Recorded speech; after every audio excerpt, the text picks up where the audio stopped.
ఈ కార్యక్రమానికి ముఖ్య అతిథిగా విచ్చేసినటువంటి మనందరి ప్రీతం నాయకులు దయాకర్ రెడ్డి గారికి, నేలకొండపల్లి సర్పంచ్ గారికి, ఉప సర్పంచ్ గారికి, ఏఎంసీ చైర్మన్ సీతారాములు గారికి, ఎస్సీసీఎల్ అధ్యక్షులు బొందయ్య గారికి, లక్ష్మణ సాయి గారికి, కొడాలి గోవిందరావు గారికి, ఈ కార్యక్రమంలో పాల్గొంటున్న అందరికీ కూడా ముందుగా నమస్కారాలు. చాలా సంతోషకరమైనటువంటి రోజు ఈరోజు. సంచార జాతరగా ఉండి రేయనక పగలనక గంగెట్లను ఆడించుకుంటూ తమ జీవనాన్ని కొనసాగిస్తుంటే వీరు ఎక్కడి నుంచో వచ్చి ఈ కొండపల్లిలో స్థిరపడి సుమారు 20-25 సంవత్సరాలు అవుతా ఉంది.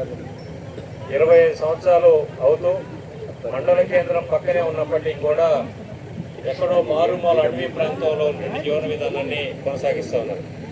చాలామంది నాయకులు వచ్చారు, చాలామంది నాయకులు పోయారు, చాలా సందర్భాలు అడిగారు, అయ్యో పాప అన్నారు తప్ప వాళ్ళ సమస్యని పరిష్కరించేటటువంటి లేరు.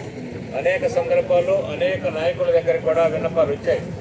వచ్చినప్పటికీ కూడా మీ సమస్యను పరిష్కరిస్తాం, మీ సమస్యను చేస్తామని చెప్పారు తప్ప ప్రత్యక్షంగా చేసినటువంటి ఘటన లేదు.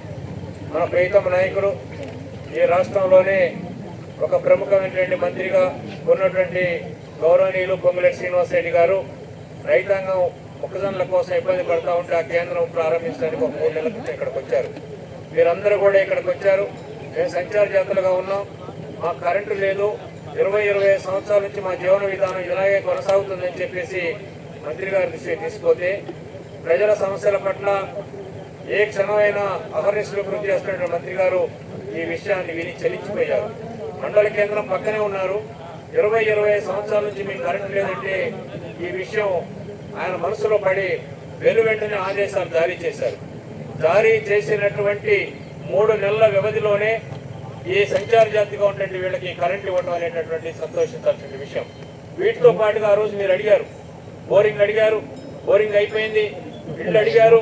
ఇప్పుడు దయాకర్ రెడ్డి గారు మీకు అనౌన్స్ చేస్తారు. ఈ సంచార జాతులకి ఇక్కడ పొంగులేటి నగర్గా ప్రారంభించుకొని ఒక మంచి ఇళ్ళను కూడా ఇక్కడ నిర్మించుకునే దానికోసం దయాకర్ రెడ్డి గారు మాట్లాడతారు. అందుకనే మంత్రి గారు